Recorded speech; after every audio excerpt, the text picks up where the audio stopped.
नमस्कार प्यारे विद्यार्थियों। 2 दिन की छुट्टी के बाद आज फिर हाजिर हुआ हूँ आपकी खिदमत में।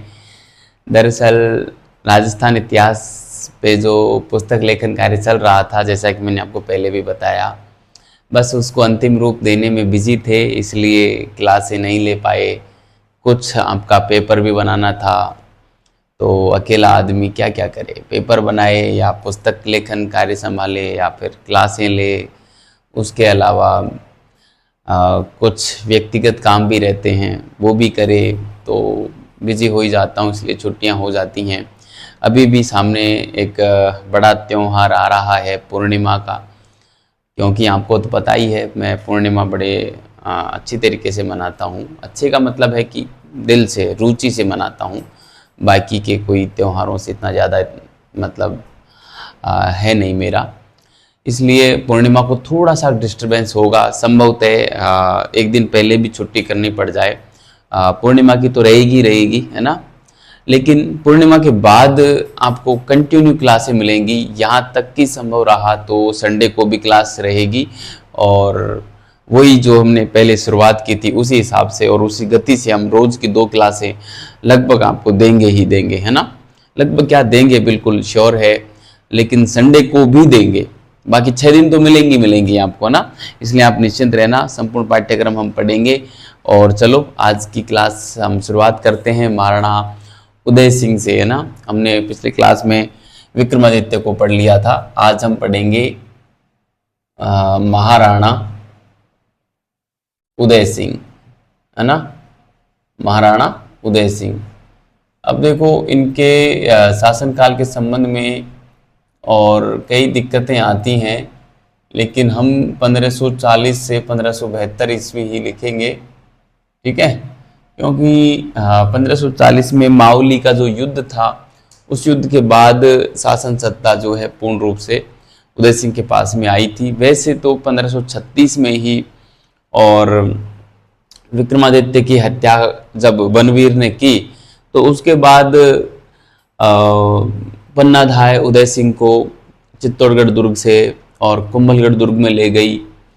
और वहाँ पे कुंभलगढ़ दुर्ग के जो किलेदार थे आशा देवपुरा, उनके यहाँ उदय सिंह का लालन पालन हुआ और वहीं पर सामंतों ने उदय सिंह को चित्तौड़ का शासक मेवाड़ का शासक घोषित कर दिया था, अर्थात कुंभलगढ़ दुर्ग में उदय सिंह का राज्याभिषेक हुआ। उसके बाद 1540 में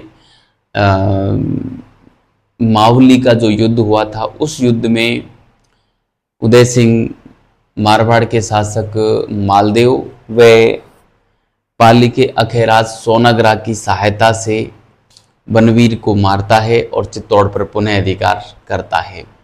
इस प्रकार से चित्तौड़ जो है वापस उदय सिंह के पास आ जाता है। ये कहानी थी छोटी सी। उसके बाद उसी समय क्या शेरशाह सूरी जो कि अफगान शासक था, उसने दिल्ली पर अधिकार कर लिया था 1540 में मुगल शासक हुमायूं को पराजित करके, है ना। मतलब चौसा और बिलग्राम का युद्ध हम पढ़ेंगे। उन 2 युद्धों में पराजित करके और शेरशाह सूरी दिल्ली सल्तनत तो क्या, दिल्ली में जो मुगल शासक था हुमायूं, उसको पराजित कर देता है और द्वितीय अफगान वंश की स्थापना करता है। इस प्रकार से शेरशाह सूरी जो है दिल्ली का शासक था। शेरशाह सूरी जब मारवाड़ को जीतकर वापस आ रहा था तो चित्तौड़ पर भी उसने जो है अभियान किया, लेकिन उस समय उदय सिंह जो था वो लड़ने की स्थिति में नहीं था। तो उसने क्या किया कि बिना लड़े ही दुर्ग की चाबियां शेरशाह सूरी को सौंप दी। इस प्रकार से, और मेवाड़ का पहला शासक उदय सिंह था जिसने अफगानों की अधीनता स्वीकार की। शेरशाह सूरी चित्तौड़ पर अधिकार करता है और खवास खां को चित्तौड़ का प्रशासक नियुक्त करके और पुनः चला जाता है दिल्ली। लेकिन जब कालिंजर अभियान में शेरशाह सूरी 1545 में मारा गया तो उदय सिंह पुनः चित्तौड़ पर अपना अधिकार कर लेता है। उसके बाद जो है उदय सिंह के और मालदेव के साथ क्या संबंध रहेंगे उस पे हम चर्चा करेंगे। तब तक मैं लिख देता हूँ, काफ़ी लंबी कहानी होती है तो फिर हम विस्मृत हो जाती है पीछे की कहानी, है ना। मतलब मालदेव के साथ अब उदय सिंह के संबंध बिगड़ेंगे, लेकिन मैं इस कहानी को पहले लिख देता हूँ, फिर हम आगे की बात करेंगे, ठीक है।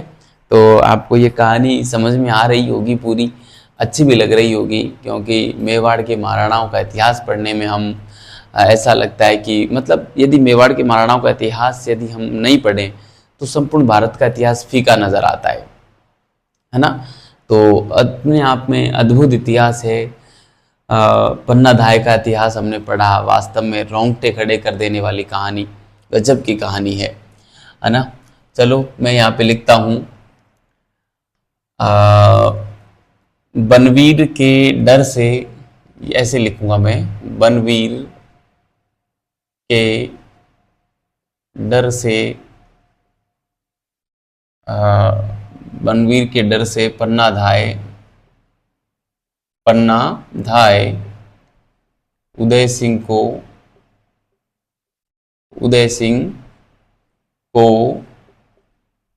चित्तौड़ दुर्ग से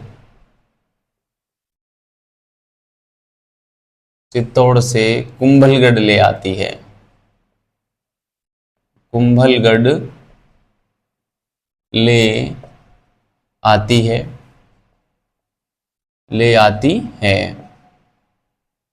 ठीक है। यहाँ का किलेदार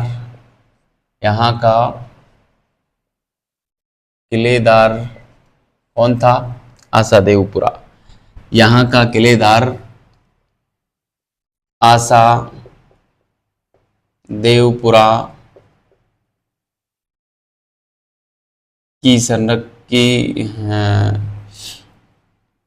की देखरेख में पन्ना धाय उदय सिंह का लालन पालन करती है ना। पन्ना धाय उदय सिंह का लालन पालन करती है, उदय सिंह का लालन पालन करती है, ठीक है। यही चित्तौड़ में ही, सॉरी कुंभलगढ़ में ही, और पाली के अखेरा सोनगरा जो थे वो भी अपनी पुत्री जयवंताबाई का विवाह कुछ दिनों बाद जो है उदय सिंह के साथ कर देते हैं, और मेवाड़ के सामंत उदय सिंह को यहीं कुंभलगढ़ दुर्ग में ही और मेवाड़ का शासक घोषित कर देते हैं, ठीक है। तो ये बात मैं यहाँ पे लिखूंगा, पहले शासक घोषित करने वाली बात लिखेंगे। मेवाड़ के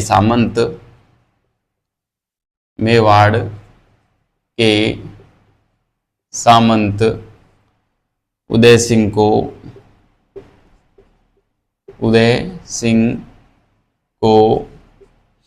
मेवाड़ का शासक घोषित कर देते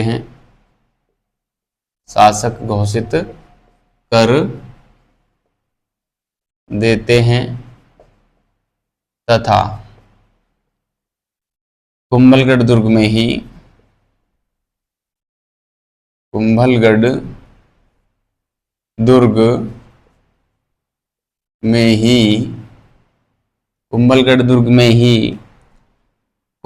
दुर्ग में ही उदय सिंह का राज्याभिषेक होता है या करते हैं। उदय सिंह का राज्याभिषेक करते हैं, उदय सिंह का राज्याभिषेक करते हैं, ठीक है। बड़ी बात थी, काफी बार ये सीधा फैक्चुअल सवाल पूछ लिया जाता है कि महाराणा उदय सिंह का राज्याभिषेक कहाँ हुआ था, तो हम बड़े ही कंफ्यूज हो जाते हैं कि आखिर चित्तौड़ में हुआ था या कुंभलगढ़ में हुआ था। दोनों में ही हम कंफ्यूज होते हैं। कई बार लोग गोगुंदा की ओर भी चले जाते हैं, लेकिन गोगुंदा तो हमको नहीं जाना चाहिए, क्योंकि राज्याभिषेक कहाँ हुआ था?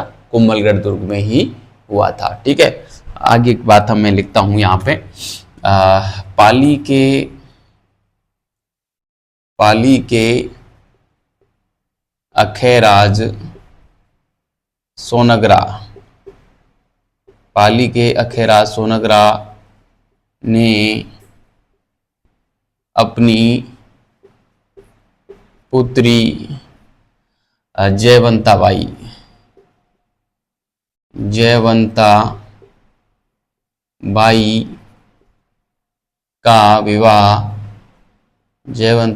का विवाह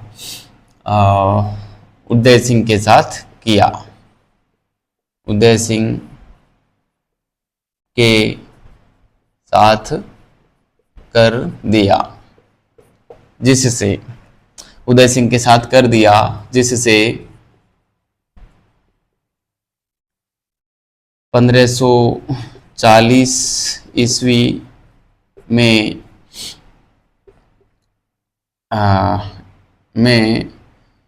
महाराणा प्रताप 1540 ईस्वी में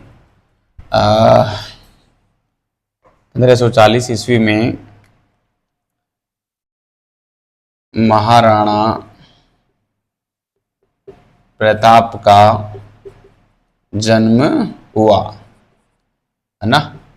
महाराणा प्रताप के जन्म के बारे में और ज्यादा हम लिखेंगे नहीं, कुंभलगढ़ दुर्ग में ही हुआ था। कुंभलगढ़ दुर्ग में जो सर्वोच्च चोटी है कटारगढ़, उसके अंदर है एक बादल महल, बादल महल में भी है जूनी कचहरी, और जूनी कचहरी में हुआ था महाराणा प्रताप का जन्म। 9 मई 1540 का समय था, है ना। ज्येष्ठ शुक्ल तृतीया को हुआ था। ये सारी बातें महाराणा प्रताप में मैं ऑलरेडी आपको पढ़ा चुका हूँ, इसलिए यहाँ पे दोबारा रिपीट नहीं करूँगा, ठीक है। तो ये बात हो गई। अब मावली युद्ध हम यहाँ पे हल्का सा लिखते हैं, मावली युद्ध, है ना। ये ध्यान रखना, मावली युद्ध इंपॉर्टेंट है ना, पूछा जा सकता है। मावली युद्ध 1540 की बात है ये। अब यहाँ पे जो है इसको मारा जाएगा, इसमें बनवीर को, ठीक है। हम लिखेंगे इस युद्ध में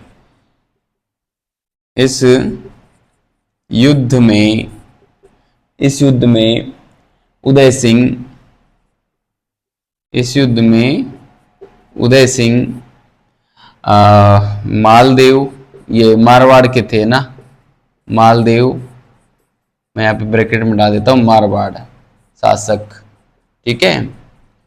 मालदेव व पाली के अखेराज सोनगरा, पाली के अखेराज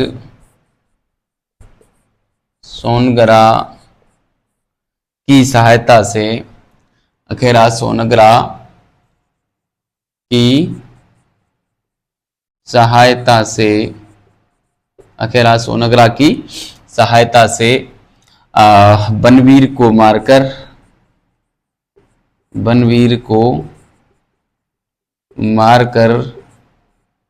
चित्तौड़ पर पुनः अधिकार करता है, पुनः अधिकार करता है, चित्तौड़ पर पुनः अधिकार करता है, ठीक है। तो इस प्रकार से उदय सिंह चित्तौड़ पर पुनः अधिकार कर लेता है मावली युद्ध के बाद, ठीक है। ध्यान रखना, मावली युद्ध 1540 का है। और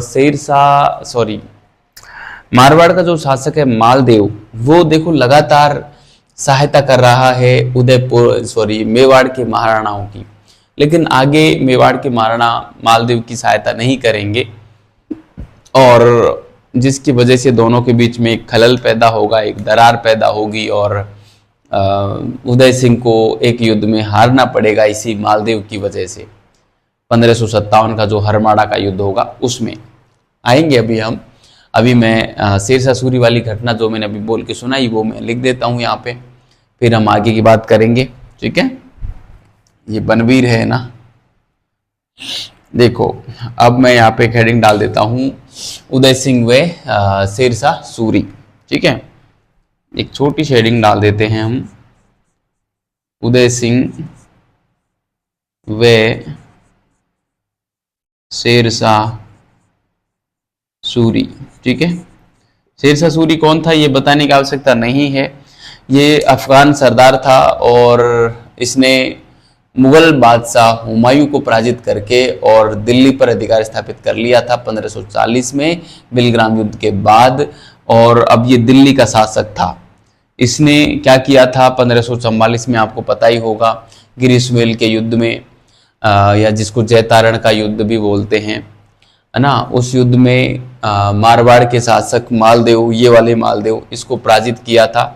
और फिर जब ये लौट रहा था तो इसने सोचा चित्तौड़ पर भी आक्रमण करूं। तो जब चित्तौड़ पे ही आक्रमण करने आया तो उदय सिंह ने बिना लड़े ही चाबियां दुर्ग की शेरशाह सूरी को सौंप कर इसकी अधीनता स्वीकार कर ली। इस प्रकार मेवाड़ का प्रथम शासक उदय सिंह था, जिसने अफगानों की या शेरशाह सूरी की अधीनता स्वीकार की। लेकिन 45 में शेरशाह सूरी 1545 में शेरशाह सूरी ने कालिंजर अभियान किया। उस अभियान में उक्का नामक आग्नेयास्त्र जब ये चला रहा था तो उसकी वजह से ये बड़ा घायल हुआ और इसको शिविर में लाके लेटा दिया गया। वैसे उस अभियान में ये इसकी सेना जीत गई थी। जब जीत का समाचार इसको सुनाया तो उसकी खुशी में यह सल्ट गया। तो ये जब शेरशाह सूरी की जब मृत्यु हो गई तो उदय सिंह ने वापस चित्तौड़ पर अधिकार कर लिया। ठीक है, तो कैसे उदय सिंह से चित्तौड़ वापस छिनेगा और वापस उदय सिंह कैसे है जो चित्तौड़ पर अधिकार करेगा, वो कहानी मैं यहाँ पे लिख देता हूँ। फिर हम आगे की बात, शेरशाह सूरी का मालदेव के साथ क्या, उदय सिंह का मालदेव के साथ क्या संबंध रहेगा, उसकी बात मैं आपको बताऊंगा। ठीक है, तो मैं यहाँ पे लिखता हूँ, मैं सीधा लिखूंगा, बहुत ज्यादा डिटेल में नहीं जाऊंगा। जब शेरशाह मारवाड़ जीत कर लौट रहा था या मारवाड़ अभियान से लौट रहा था, मारवाड़ अभियान कर लौट रहा था, तब इसने चित्तौड़ पर चढ़ाई की। चित्तौड़ पर भी चढ़ाई की। उदय सिंह लड़ने की स्थिति में नहीं था। उदय सिंह लड़ने की स्थिति में नहीं था। इस कारण दुर्ग की चाबियां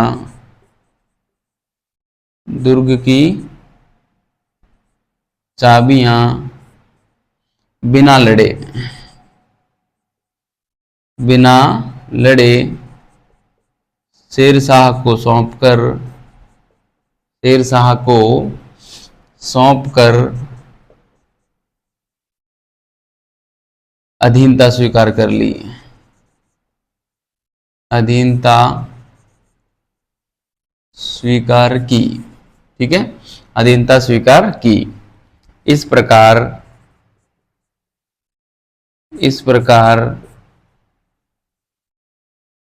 अफगानों की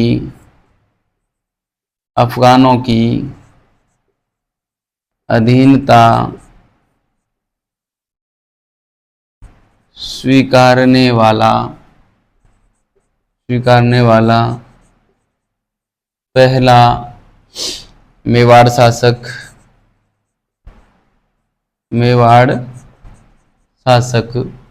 उदय सिंह हुआ। ठीक है, तो इस प्रकार से था। इस प्रकार अफगानों की अधीनता स्वीकारने वाला पहला मेवाड़ शासक उदय सिंह हुआ। मगर 1545 के कालिंजर अभियान में जब शेरशाह सूरी की मृत्यु हुई तो उदय सिंह ने पुनः चित्तौड़ पर अधिकार कर लिया। इसी बात को मैं इसी में कंटिन्यू कर देता हूं। मगर 1545 ईस्वी के कालिंजर अभियान, इस कालिंजर अभियान को डिटेल में पढ़ेंगे जब हम मेडाइवल हिस्ट्री पढ़ेंगे, और उसमें मैं सूरवंश पढ़ाऊंगा, तब शेरशाह सूरी को डिटेल में पढ़ाऊंगा। तब मैं कालिंजर अभियान के बारे में काफी विस्तृत चर्चा हम वहां पे करेंगे, है ना। कालिंजर अभियान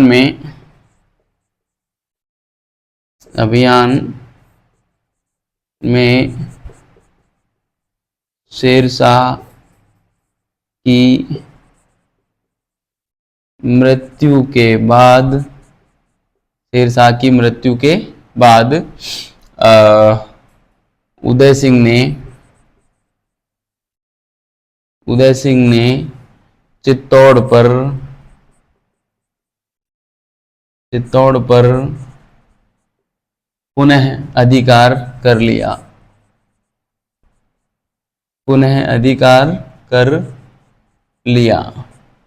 चित्तौड़ पर पुनः अधिकार कर लिया। ठीक है, तो इस प्रकार से चित्तौड़ पर पुनः अधिकार जो है उदय सिंह कर लेते हैं और शेरशाह सूरी उधर मारे जाते हैं।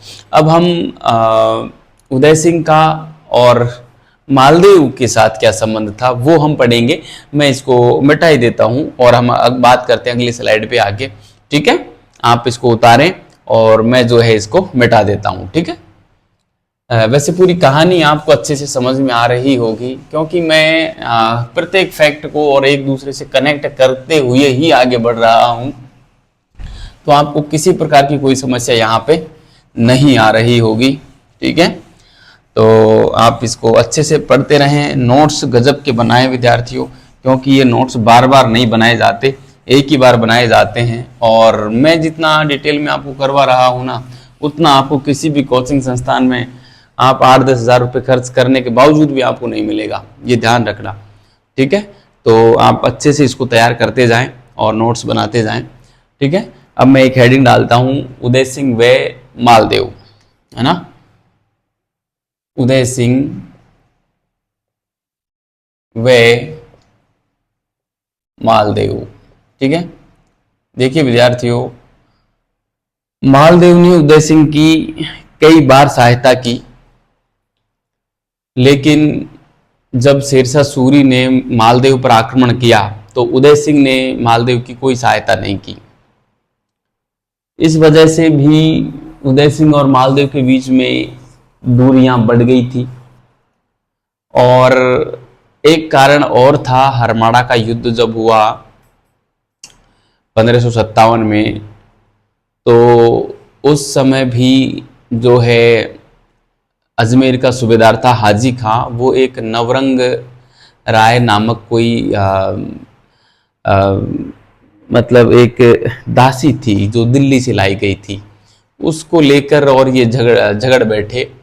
तो फिर मालदेव ने जो है उदय सिंह का साथ नहीं देकर हाजी खां का साथ दिया और उदय सिंह उस युद्ध में, हरमाड़ा के युद्ध में पराजित हुआ। 1557 की बात है ये। तो इस प्रकार से उदय सिंह का और मालदेव के साथ जो है रिश्ते बिगड़ जाते हैं। ठीक है, तो मैं यहाँ पे थोड़ी सी बात लिखना चाहूंगा कि आखिर क्यों बिगड़े इनके रिश्ते। कई बार इस प्रकार का सवाल जो है, वैसे ऑब्जेक्टिव एग्जाम में तो इस प्रकार का सवाल नहीं पूछते, लेकिन साक्षात्कार वगैरह हम पूछ लेते हैं कि जब मालदेव ने उदय सिंह की सहायता की तो उदय सिंह ने मालदेव की सहायता क्यों नहीं की, ये भी प्रश्न आता है। उदय सिंह तो कैसे करता इस समय, क्योंकि उदय सिंह खुद सशक्त नहीं था, पहले कारण तो ये। दूसरा कारण ये कि मालदेव खुद ने और युद्ध नहीं किया था, क्योंकि जैता और कोपा के ऊपर इसको खुद को अपने ही सेनापतियों पर अविश्वास हो गया था, तो ये स्वयं मैदान छोड़ के चला गया था। उदय सिंह तो कैसे करता जब स्वयं ही नहीं कर रहा था, अपने ही सेना को लेकर, आधी सेना को तो स्वयं लेके चला गया। कुछ एक सैनिक बचे थे जैता और कोपा के पास, और जैता और कोपा के ऊपर जब एक कलंक लग गया था कि वो उन्होंने मालिक के साथ विश्वासघात किया है, तो उन्होंने सोचा कलंक को धोने का और कोई रास्ता नहीं है, वो लड़ बैठे शेरशाह सूरी से, और लड़े भी जबरदस्त तरीके से। लेकिन बस वो अनायास ही शेरशाह सूरी जीत गया था गिरिसुमेल के युद्ध में। और आपको पता है तब शेरशाह सूरी जब अनायास जीता तो शेरशाह सूरी ने कहा था कि खैर हुई अल्लाह की कि मैं जीत गया, वरना एक मुट्ठी भर बाजरे के खातिर मैंने हिंदुस्तान की बादशाहत खो दी होती। वो वाली बात वहाँ पे उसने कही। तो ये सारी बातें हैं, मैं इसमें शॉर्ट में इसको लिख के और हम आगे बढ़ते हैं। ठीक है, हम यहाँ पे कहीं लिखेंगे कि उदय सिंह की मालदेव ने कई बार सहायता की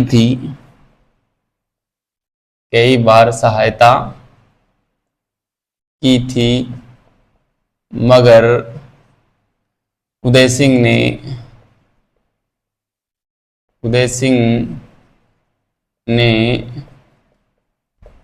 मालदेव की उदय सिंह ने मालदेव की शेरशाह सूरी के विरुद्ध शेरशाह के विरुद्ध कोई सहायता नहीं की, कोई सहायता नहीं की। ठीक है, इस कारण जो है शेरशाह सूरी और जिस कारण उदय सिंह व मालदेव के बीच में दूरियां बढ़ गई। इस कारण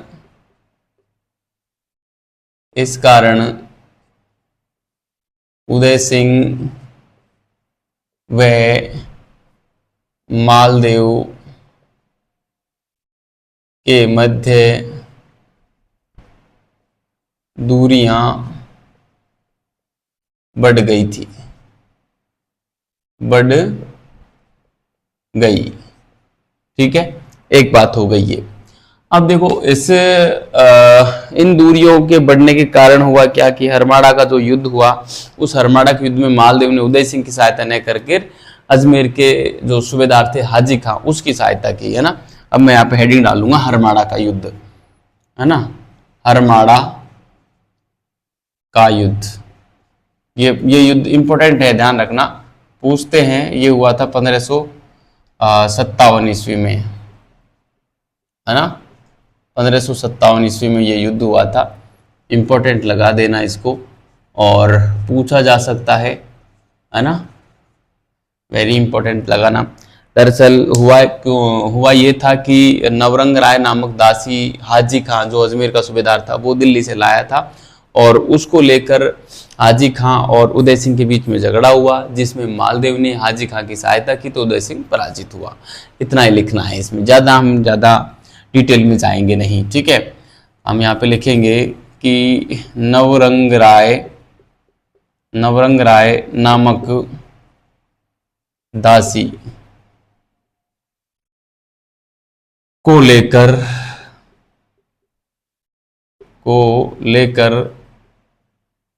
अजमेर सूबेदार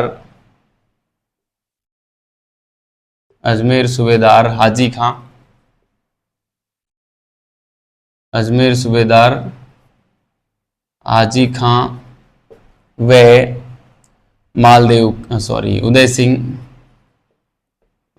उदय सिंह के मध्य युद्ध हुआ,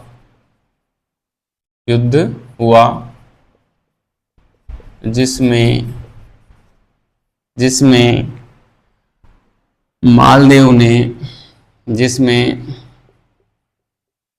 मालदेव ने हाजी खां का साथ दिया था। अतः उदय सिंह को पराजित होना पड़ा।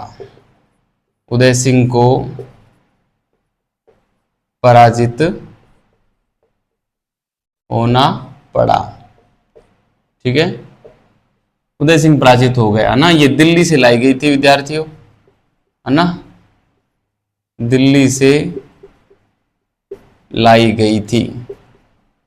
ठीक है, पूछेंगे तो नहीं ऐसे कहाँ से लाई गई थी, कारण पूछा जा सकता है कि हरमाड़ा युद्ध क्यों हुआ था या किसको लेकर हुआ था। फिर उसमें ऑप्शन में है जो नवरंग राय, और भी कोई भी महिला का नाम डाल सकते हैं ना, इस प्रकार से डाल सकते हैं।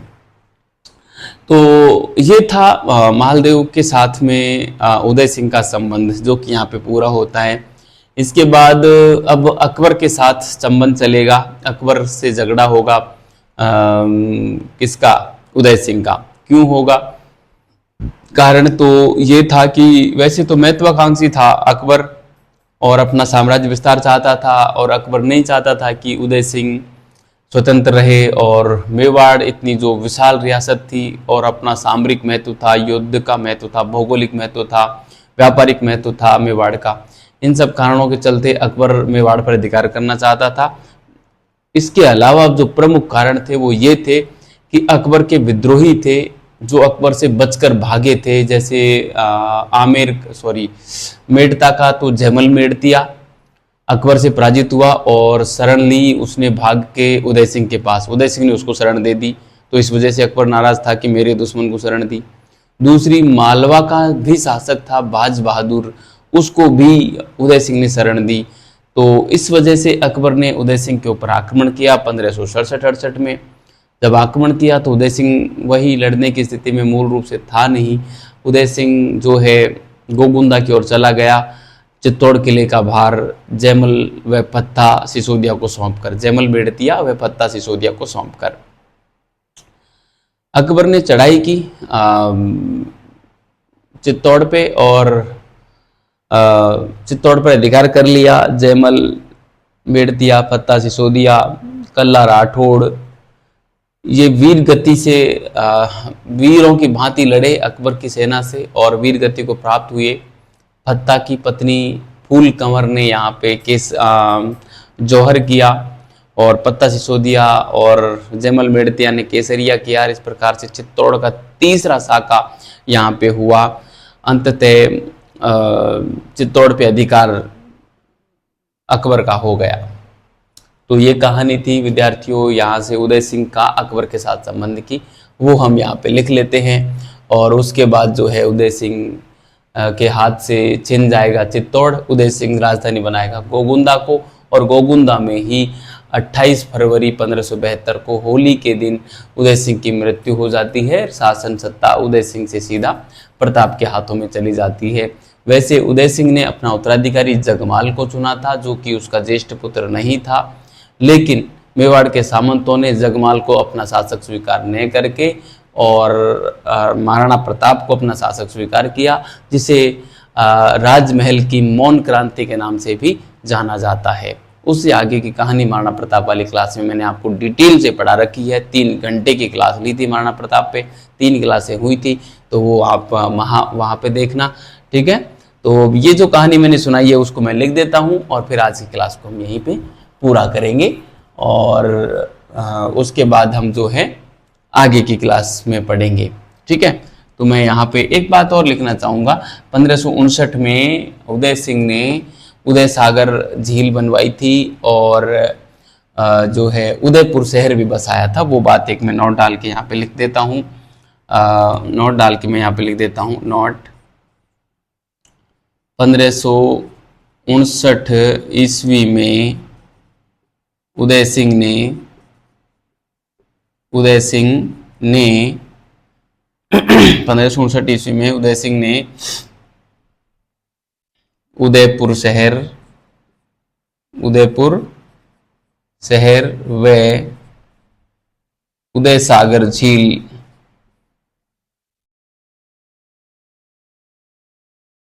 बनवाई है ना। उदय सागर उदयपुर तो शहर बसाया, वह उदय सागर झील बनवाई थी। ये बात आप थोड़ा सी ध्यान रखना। अब हम यहाँ पे लिखेंगे कि एक हेडिंग डालते हैं, उदय सिंह व अकबर, उदय सिंह व अकबर, ठीक है। उदय सिंह व अकबर के बारे में हम पढ़ेंगे। तो कारण क्या था, मैं सीधा बोल के तो सुनाई दिया है, मैं अब सीधा लिखता ही हूँ, बार बार बोलूंगा नहीं। उदय सिंह ने अकबर के विरोधियों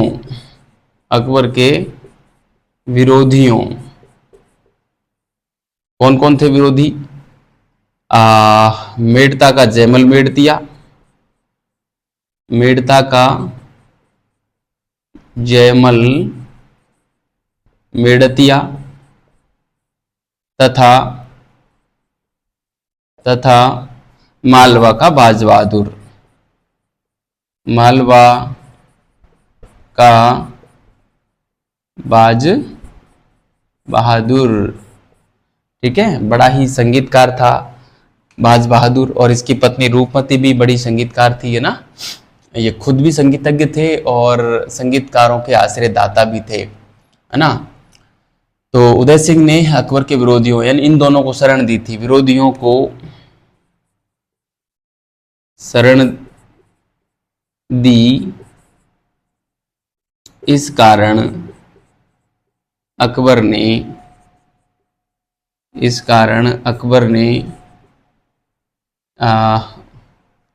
उदय सिंह की जगह चित्तौड़ लिखते हैं हम, चित्तौड़ पर या उदय सिंह ने अकबर ने चित्तौड़ अभियान किया,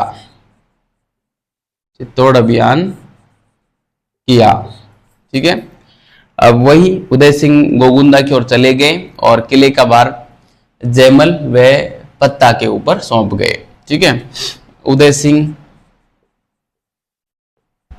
उदय सिंह गोगुंदा की पहाड़ियों में चले गए, गोगुंदा की पहाड़ियों की ओर चले गए,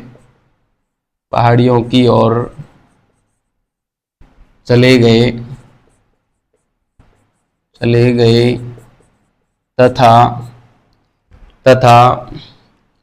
चित्तौड़ किले का भार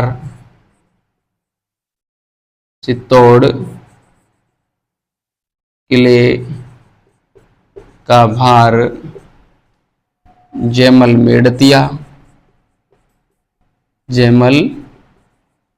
मेड़तिया व फत्ता सिसोदिया को सौंप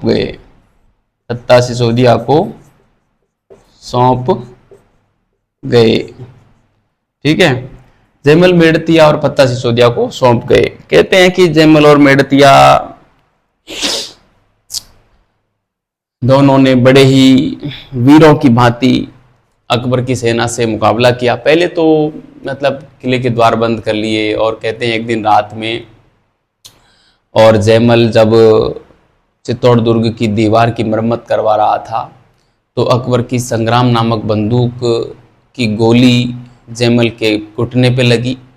जयमल बड़ा घायल हुआ और फिर इनको ये लगा कि अब किले के द्वार खोल देने चाहिए, या तो केसरिया करते हैं, केसरिया होगा या फिर या तो हम जीत जाएंगे या हम मर मिटेंगे। इन्होंने द्वार खोले, लड़े, और कहते हैं कि जो जयमल था उसके पैरों में जब बंदूक लगी थी तो वो चल नहीं पा रहे थे, तो कल्ला राठौड़ भी थे, उन्होंने जयमल को अपने कंधे पे बिठा के अकबर की सेना से बड़ा घमासान युद्ध किया।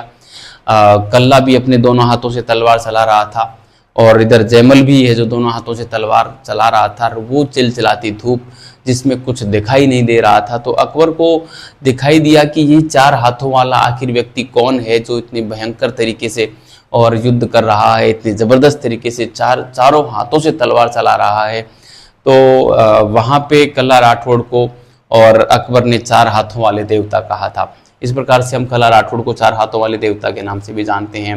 वो सारे घटनाक्रम इसी से जुड़ा हुआ है। अंततः केसरिया हुआ, जयमल राठौड़ और पत्ता सिसोदिया ने केसरिया किया और फत्ता की पत्नी फूल कंवर ने जौहर किया और चित्तौड़ का तीसरा साका संपन्न हुआ और चित्तौड़ पे अकबर का अधिकार हो गया। ये बात मैं यहाँ पे लिखना चाहूँगा, बहुत ज़्यादा नहीं लिखूंगा, सीधा बस शॉर्ट में है जो हम लिख देंगे, बस हमारा सवाल गलत नहीं हो, कहानी मैंने आपको सुनाई दी, ठीक है। मैं आगे लिखता हूँ, यहाँ पे लिखता हूँ जयमल व फत्ता मुगल सेना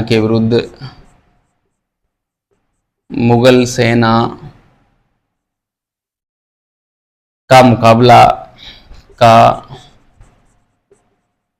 मुकाबला करते हुए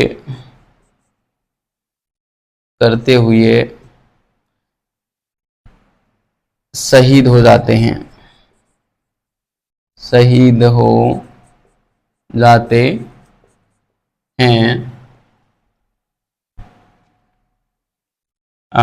तथा केसरिया करते हैं, तथा ये केसरिया करते हैं, वहीं फत्ता की पत्नी फूल कंवर, फत्ता की पत्नी, ये नाम ध्यान रखना फूल कंवर का, फूल कंवर, फत्ता की पत्नी फूल कंवर जौहर करती है, जौहर करती है, इस प्रकार, इस प्रकार चित्तौड़ का तीसरा साका, तीसरा साका संपन्न होता है, चित्तौड़ का तीसरा साका संपन्न होता है। ठीक है, ध्यान रखना एकमात्र दुर्ग है चित्तौड़ जहां पे 3 साके हुए। जैसलमेर के दुर्ग में 2.5 साके हुए, क्योंकि जो तीसरा साका जो हो रहा था उसमें केवल केसरिया ही हुआ और राजपूत जीत गए, तो महिलाओं ने जौहर नहीं किया, इसलिए उसको आधा साका माना जाता है। इसलिए चित्तौड़ में, सॉरी, जैसलमेर में जो है 2.5 साके हुए, है ना, यहाँ पे 3 साके हुए। तो और चित्तौड़ पर आगे लिखते हैं, साका संपन्न हुआ, चित्तौड़ पर अकबर का अधिकार हो गया, चित्तौड़ पर अकबर का अधिकार हो गया, है ना, चित्तौड़ पर अकबर का अधिकार हो गया। तो इस प्रकार से ये घटनाक्रम था। उदय सिंह गोगुंदा को राजधानी बना लेते हैं। ठीक है, वो हम आगे लिखेंगे। पहले मैं यहाँ पे एक बात बता देता हूँ कि इस युद्ध में फत्ता और जयमल की वीरता से अकबर इतना मुग्ध हुआ कि अकबर ने आगरा के किले के द्वार पर और गजारूढ़ मूर्तियां फत्ता व जयमल मेड़तिया की लगवाई थी, है ना। तो हम यहाँ पे लिखेंगे कि आगरा के किले पर, आगरा के किले पर, किले के मुख्य द्वार पर, आगरा के किले के मुख्य द्वार पर अकबर ने जयमल व फत्ता की, जयमल व फत्ता की गजारूढ़ मूर्तियां स्थापित करवाई, कि गजारूढ़ मूर्तियां स्थापित करवाई। ठीक है, मतलब इतना ये आकर्षित हुआ था इनको देखकर, फत्ता व सिसोदिया को, फत्ता व जयमल को देखकर, कि इतने वीर बहादुर कैसे हो सकते हैं। तो मतलब आप देखिए कि जिनकी प्रशंसा उनके दुश्मन कर रहे हों, कैसे बलशाली ये योद्धा हुए होंगे, कैसे ये वीर हुए होंगे, आप अंदाजा लगा सकते हैं, है ना। मतलब दुश्मन भी बड़ाई करे, दुश्मन भी फिदा हो जाए। अकबर ने अपने पुत्रों का कभी ऐसे कोई स्वागत नहीं किया कि द्वार पे मूर्ति लगा दी हो। सोचिए आप, दुश्मन की मूर्ति लगा रहा है वो, तो कितना, मतलब कितना उनके अंदर त्याग समर्पण रहा होगा अपने राज्य के प्रति, कैसे वो लड़े होंगे, मतलब कमाल की बात है। इसीलिए कहते हैं कि चित्तौड़ का इतिहास नहीं पढ़ो तो समझो भारत का इतिहास अधूरा है, भारत का इतिहास पढ़ा ही नहीं, है ना। गजब का इतिहास है। वैसे हमारे जो चित्तौड़ का किला है वहां पर भी इनकी मूर्तियां लगी हुई है। जयमल की तो है, जयमल की तो हनुमान पोल पर लगी हुई है, फत्ता की राम पोल पर लगी हुई है, साथ में कल्ला राठौड़ की भैरव पोल पर, चित्तौड़ दुर्ग में भैरव पोल पर इनकी मूर्तियां लगी हुई हैं। तो मैं वो भी लिख देता हूँ। वैसे आर्ट एंड कल्चर का भाग है, लेकिन मैं आर्ट एंड कल्चर में आपको पढ़ा ही रहा हूँ धीरे धीरे, मतलब जहाँ जहाँ जो जो बात आती है आपको मैंने हर बार बताई है, यहाँ भी मैं बता ही रहा हूँ। ठीक है, चित्तौड़ दुर्ग में भी, चित्तौड़ दुर्ग में हनुमान पोल पर, हनुमान पोल पर जयमल की, जयमल की, राम पोल पर, राम पोल पर फत्ता की, तथा भैरव पोल पर कल्ला राठौड़ मीराबाई का ये भतीजा लगता था, मीराबाई इसकी बुआ लगती थी, है ना। कल्ला राठौड़, ठीक है, चार हाथों वाले देवता इसको सॉरी सॉरी दरअसल रात को 1:30 बज रहे हैं, क्लास चल रही है ना। हाँ, भैरव पोल पर कल्ला राठौड़ को चार हाथों वाले देवता कहा जाता है ना, चार हाथों वाले देवता। भैरव पोल पर कल्ला राठौड़ की मूर्ति लगी है, ठीक है। तो ये बात भी आप जो है ध्यान रखना, ठीक है। तो इस प्रकार से जो है चित्तौड़ पर अकबर का अधिकार हो गया और ये वाली बात हमने यहाँ पे लिख दी। अब मैं बात बताऊं आपको, उदय सिंह का क्या हुआ। उदय सिंह तो भी जिंदा ही थे ना। उदय सिंह गोगुंदा की ओर चले गए थे, गोगुंदा को ही उन्होंने अब राजधानी बना लिया और वहीं पे रहने लगे। 1572 में 28 फरवरी को होली के दिन और उदय सिंह के भी मृत्यु हो जाती है, ठीक है। तो ये बात मैं यहाँ पे लिखना चाहूंगा। आगे यहाँ पे मैं लिख देता हूं, उदय सिंह ने गोगुंदा को अपनी राजधानी बनाया, गोगुंदा को अपनी राजधानी बनाया, है ना। और अब सीधा लिख देता हूं 28 फरवरी 1572 को 1572 होली थी इस दिन, है ना। होली के दिन उदय सिंह का देहावसान हुआ, उदय सिंह का देहावसान हुआ, ठीक है।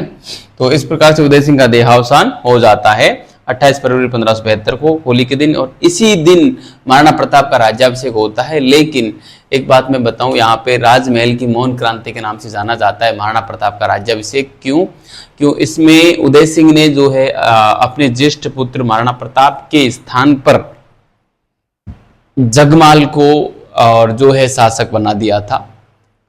लेकिन मेवाड़ के सामंतों ने महाराणा प्रताप को ही अपना शासक माना, जगमाल को नहीं माना, और उसी दिन 28 फरवरी को ही महाराणा प्रताप का राज्याभिषेक कर दिया था, ठीक है। तो महाराणा प्रताप के राज्याभिषेक को राजमहल की मौन क्रांति कहते हैं। उस बात को मैं इस थोड़ी सी जगह पे लिख देता हूं, ठीक है, राजमहल की मौन क्रांति, है ना। आप नीचे लिखना है, आप तो इसके नीचे ही लिखना, मैं यहाँ पे लिख रहा हूं राजमहल की मौन क्रांति। राजमहल की मौन क्रांति क्या थी? महाराणा प्रताप का राज्याभिषेक करना, है ना, होना।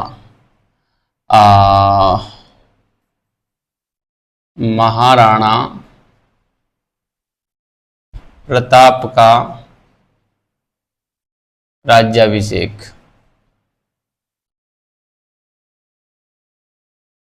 महाराणा प्रताप का राज्याभिषेक जो हुआ था वो राजमहल की मौन क्रांति थी, है ना, जगमाल के स्थान पर, है ना, जगमाल के स्थान पर, है ना।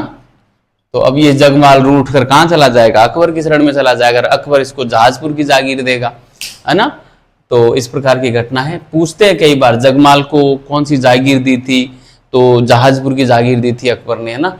तो ये था प्यारे साथियों। और अकबर के महाराणा प्रताप के बारे में हम पूरा पढ़ ही चुके हैं। अब हम आगे सीधा, अब देखो महाराणा प्रताप का कार्यकाल कब था, कब से कब तक रहा था, तो आपको पता ही होगा 1572 से और 1597 तक तो महाराणा प्रताप का रहेगा।